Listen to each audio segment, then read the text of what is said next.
p.m. And original opening time was Saturday and Sunday at 4 p.m. The new closing time that they're requesting is Sunday to Saturday at 2 a.m. and a new opening time Saturday and Sunday from 11 to 11:30. This is in a commercial area. I don't know if you guys are familiar with it, but we had no problem with these adjusted hourly. Again, those are the committee members present. As there was no quorum, I'm going to ask for a resolution from the floor. Anybody want to give me a resolution from the floor, please? Bahati Pitt, second. Second. Second, John. Thank you. All in favor? Aye.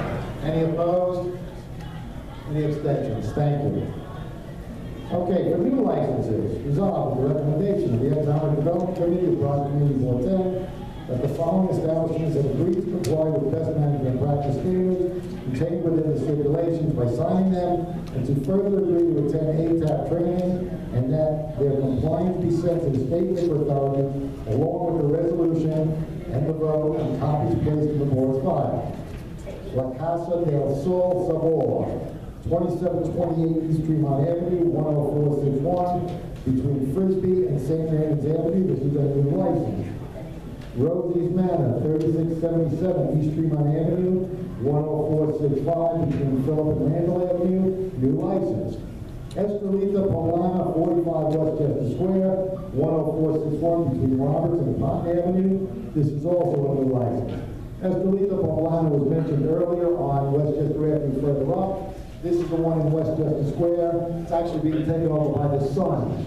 So they need a new license for that reason. Can I have a motion to accept the new licenses? Joe Borso, second one. Thank you. All in favor? Aye. Any opposed? Any abstentions? Thank you. What else do we have? Let's see. Okay, street activity permit. Floor resolution. At the request of Project Committee 410, that the following street activity permit be approved. Hold on. Did I skip over to different development? I'm sorry, I skipped the page and I went too far. Okay, I'm done then. I think I'm done, unless there's more on the other page. No, I'm done. Thank you. You got it. Next up is education. Oh, sure. That's me. I'm going on my youth minutes. My youth minutes included in here? Because I know the came in away.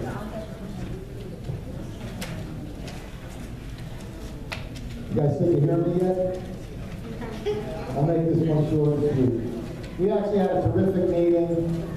We had folks in the library who came out tonight, and they had some great programs, especially Westchester Square, which is in our community, my community actually. So I'm very happy about that. We also had TCAP come out. We have a new rep from TCAP who's going to be a regular community observer on our committee. So basically, the things are really self-explanatory. Renisha Perry from TCAP is running a program that's not being funded again. So we talked about, they lose grants regularly on these programs, and they're so very supportive of our community. So, they run the ATAP program for us and the classes, and they don't really pick up as much money as we like to see them pick up. So anything we can do to help them out. They're the ones who are applying for a permit for an activity for a street closure. And I don't know, Patrick spoke to her. Patrick, excuse me. On this street closure, Anisha mentioned that she'd spoken to you about not needing signatures from the residents. They're going to get the petitions. There's a couple of houses on the opposite side of the street where the school is. Okay. So it's not a... Yeah, because I mean, people on the block need to know if they're closing the street.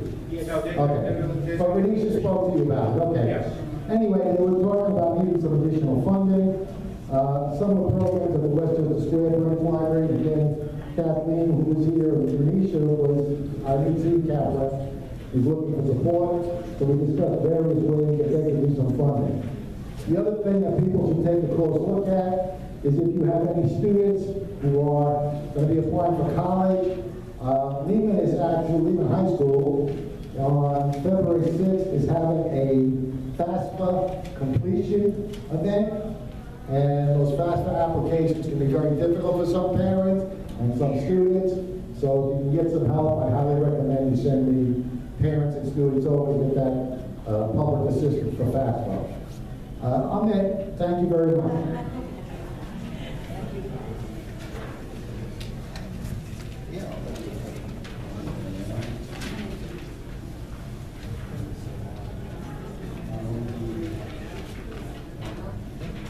Okay, next up is municipal services. Joe Russo. Thank you, Mark. Thank you, everybody. Minutes are self-explanatory. There are a couple of things, though. If you look towards the back page of the minutes, there's a report there from our community planning fellow intern, her intern report, Aaron Goodwin, got one. And that full report will be coming out towards the end of the month, and February 12th as well. So I urge you to read that and look forward to that coming out in a couple of weeks. There is one floor resolution because there was no quorum of the meeting for a street activity permit for the Throgs Neck 62 Association. So it's resolved that the request of Community Board 10, the following street activity permit be approved. Event ID 260565, May 7th, 2016, from 10 a.m. to 4:30 p.m. Throgs Neck 62, NYC DOT weekend walk sponsored by the Throgs Neck Community Action Program. So on that floor resolution. Motion to accept. To accept. Second. Second. On the question? All in favor? All opposed? Any abstentions? I got one more.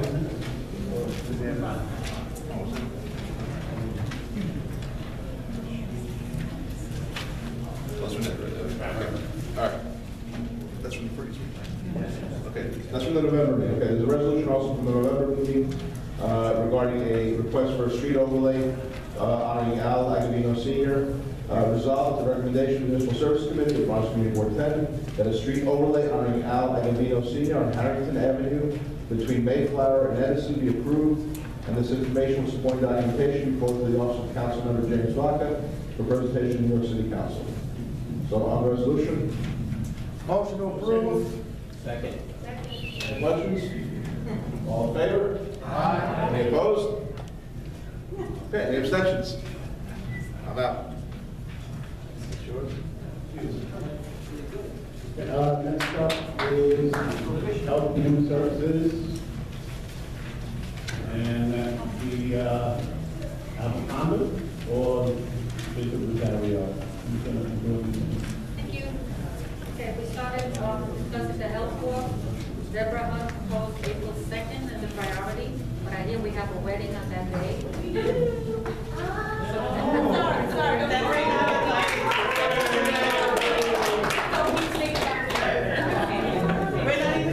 So I guess we're all invited because she doesn't want us to be my own. So we propose April 2nd, the 9th or 16th as dates for the health board at SUNY Maritime College. We have to get permission from SUNY Maritime College. We also have the guest from the hashtag Not 62 initiative with the Throgs Neck Community Action Partnership. Presentation was made by Janet Bliss. The board president Diaz announced the hashtag Not 62 initiative out of a Robert Wood Johnson Health Survey, placing Bronx County ranked last place in 62 out of 62 counties. TeamCap is helping this initiative by educating youth and families on the importance of healthy living. TeamCap wishes to work with Bronx Community Board and partners including Montefiore, Bronx Health Street, Botanical Gardens to bring an event to the Throgs Neck community on Saturday, May 7th from 11 to 4, with the goal to bring opportunities to communities to understand what healthy lifestyle is. Activities include bike rides, yoga, and other physical activities. Poster campaigns in school with focus on hashtag Not 62, stemming from a healthy living curriculum. Then home-based, preventive, and Daphne Aponte already presented here also, free eviction prevention services. And I have to add, Tony, there was something, I didn't take the minutes. I want to thank Dr. Ponder for taking the minutes. Tony, there was an area for the... Yeah, there's a lot of areas. I like to check these minutes right now. I see two items here where I know that Professor Hunt at least gave two other topics. Yeah. And a lot of other people were working behind the scenes very hard for establishment of a veteran subcommittee at Community Board 10, being a leader in community boards. And I kind of object to this. This is like useless. Yeah, well, like I said, I gave that part to you because But Dr. Fonda was kind enough to take the minutes last night. I didn't get a chance to, so that's why I said, I know we discussed. the With all due amendments. respect, you do a very good job. Okay, But anyway, Sorry. sorry, sir. I'll have to enter into this discussion. Okay, unfortunately, as you read my minutes, I was asking for chairs and designated co-chairs, and sometimes something happened, one of our members can't be here, and the duties get spread around. Health and Human Services is becoming very busy now, and these minutes were not coordinated amongst all of those, and it wasn't designated how it was gonna go. And I do not wanna just look at this as a negative, Dr. Fonda, no, let me say, it's not a negative, and even if we have to do the minutes, piecemeal, by each of you, because if he's not here, we'll do that, but let's get all your information out there. Okay, so now in that respect, Yeah, we will attempt to, definitely get better at it with Neverland, and I was just gonna say something to Karen. Oh, the problem also with this is like, it's the day right before our community board test meeting, so we try to rush it all in there, so last night, the last meeting, I took the minutes, they came out very well, no offense to Dr. Potter. He did the best he could, and, we make sure that the next meeting, between Debbie and I, will definitely take meetings, so my apologies to the board. and listen, it's understood, okay, or everyone here, almost everyone here, is volunteers, and the time is valuable. with my respect to Dr. Fonda, if I took the minutes, you wouldn't be able to read them. All right, so, on that note, now that I'm gonna let you say what you need to say. Thank you. And I had held you up earlier because you were there with us today, and I didn't speak on it because I was gonna allow you to speak on that as well. Yeah. So please, but be brief, there's a snowstorm coming. I'll be real brief.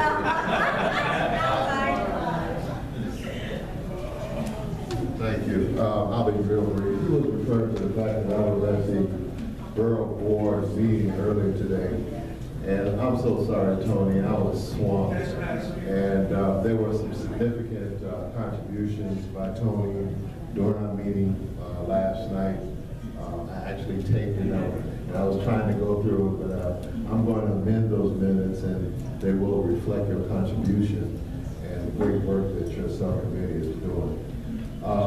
What I had wanted to add a little bit earlier, Mr. Zara had mentioned, Mr. Ponte, was that at the last Borough Board meeting on December 27th, and you have a copy of my report, the chair gave me the honor of attending that board meeting for one single reason, and that was because there was an HIV resolution that was put on the floor that was passed this morning.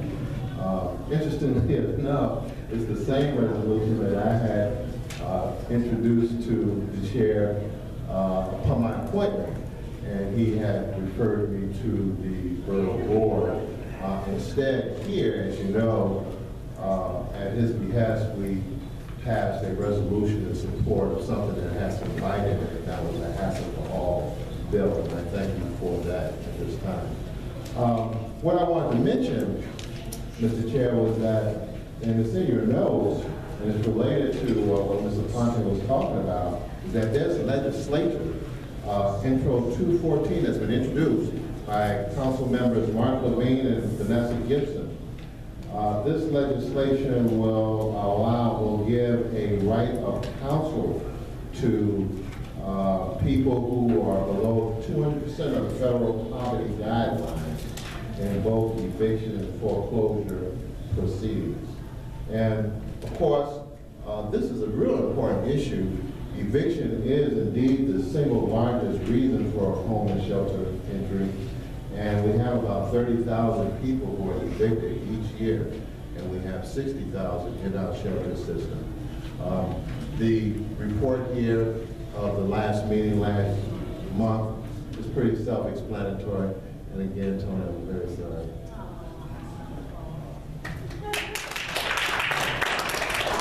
Thank you, Dr. Thunder. The point is there.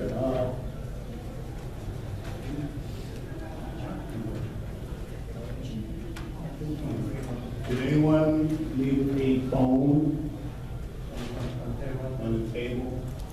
Anyone? Anyone hears of someone that left their phone, let them know it'll be around?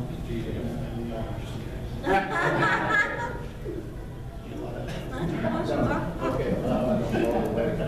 At this point, as if there's any whole business.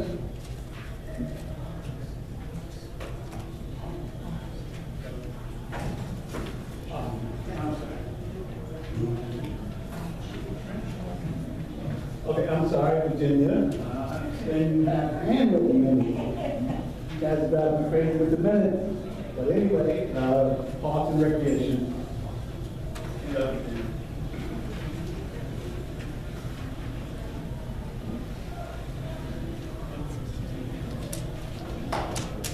Good evening, everybody, and a Happy New Year for everybody. We had quite a meeting with the Parks gentleman, and he was telling us about something that's rather fascinating. And it's something that's going to affect the entire city of New York. And for the first time, in my knowledge, I understand that they have $15 million to back up what I'm going to be telling you about. And all of us will be here having something to say about it in the near future. Mr. Michael Holazi of the Parks Department discussed participation of all the community planning boards in the city of New York about Borders program. And it's rather fascinating in that it can affect everybody in the city. We all love our parks, and there's so many people who do so much to keep them beautiful and suggest different things and everything else. So therefore, the money, the $15 million, will be spread across all of the planning boards in the city of New York. Okay? And we also have the opportunity to give our suggestions about how that money can be spent in our particular planning board area. We're lucky in that we have Pelham Bay Park, which has really spent a lot of our money and everything, and it's very beautiful. And they put a lot of different things there and everything else.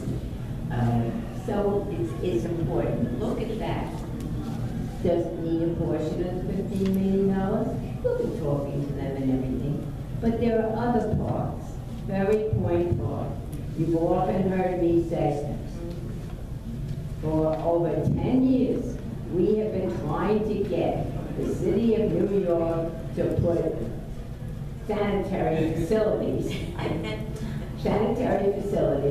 in that park. At the present time, I usually get a call, usually around March or April. Do I know anybody that has those things that you have to put up on the side of a road because you don't have any bathrooms around? Ladies and gentlemen, Ferry Point Park is used by many, many hundreds of thousands of people. And there are many things that could be done there. One of the first things they ought to do is have a beautiful entrance made to the park, okay? Have places there where people can ask questions. How do I get here? How do I get there? When we had the terrible thing of 9/11, the government of, that little place, where, over in Europe, where the gentleman who had taken over donated 50 special trees to every one of parks that were along the waterfront. And of course, Ferry Point Park got their 50 trees. The other thing that's needed over there is a layout of just exactly where the ball field should be, where people can park. The entrance should be along, what is it, Gotham Avenue over there. In any event, the Borders program will be able